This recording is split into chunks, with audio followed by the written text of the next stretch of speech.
What is going on, guys? Today we're going to take a look at the Ranger class in Dark and Darker. And Rangers, they've just been so strong in every single playtest.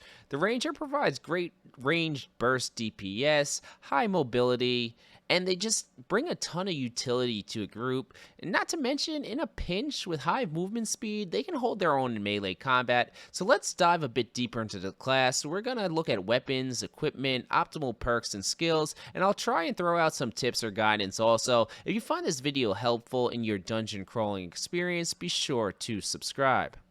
Let's start with weapons and equipment. For a primary, the Ranger specializes in using the classic bow and arrow. You can equip one of three different types of bow: the longbow, recurve bow, or survival bow. The longbow is the hardest hitting and slowest drawing bow, and it also greatly reduces the player's movement speed. The survival bow is a bit of a pea shooter, but it has a higher rate of fire and much increased movement speed. And then the recurve bow, it's kind of a tweener that offers a little bit of both.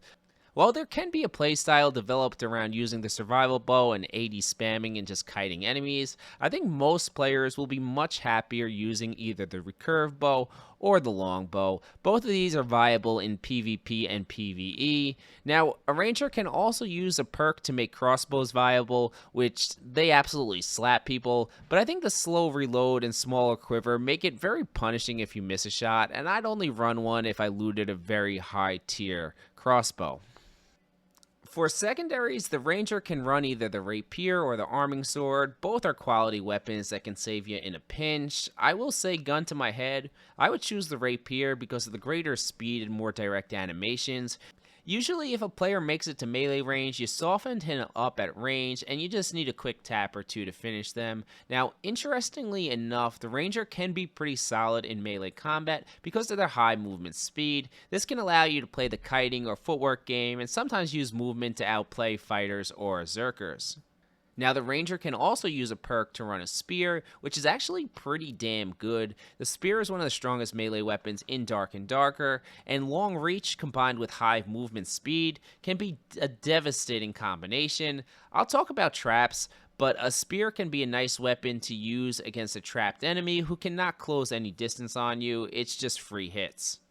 Now, for armor and gear choice, we like to travel light and fast. I always say prioritize a good bow over good armor. Reason being, many times with a good bow, you can 1 to 2 shot a squishy before they figure out you're even there. In many instances, running trash tier armors can make you slower and just more susceptible to getting caught and clubbed to death. Make sure to look at the movement speed reduction on armors when deciding what to equip. Boots increase movement speed, so we always want to buy or find a set of these. When possible, I tend to prioritize running equipment that has perks that either add damage to my bow or they increase my movement speed. But of course, with the genre, sometimes you have to run what you find. Just a quick note here, you're only penalized for the equipment you have currently equipped. So if you hit X, you can put away your weapon and outrun mobs and players much easier. This can really save you when you're in trouble.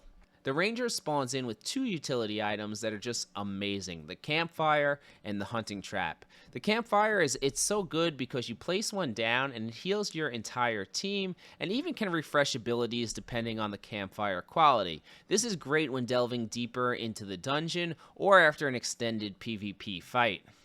You also have hunting traps, which I absolutely love. They might be my favorite part of the whole kit. When you hear enemies, you can set up traps in doorways or dark areas before baiting them into confrontation. Many players will not check their feet before chasing after you. Once trapped, they're already basically dead. You can even turn torches off to greater increase the chance that someone lands in your trap.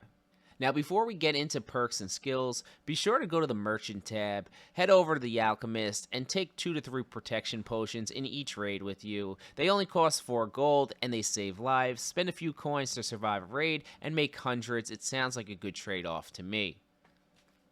Alright, now let's talk about skills and perks. For active skills, the first thing you want to do is make sure you have Quick Shot, otherwise known as Triple Shot, but this needs to be equipped. This is one of the strongest skills in the game, as you can fire 3 arrows in very rapid succession. This skill can often be used to bring down squishies if you catch them looting before they even figure out what's going on. They're dead. Now, since the release of the arrow quiver, you can also use Quick Shot when your quiver is empty to fill it without actually reloading.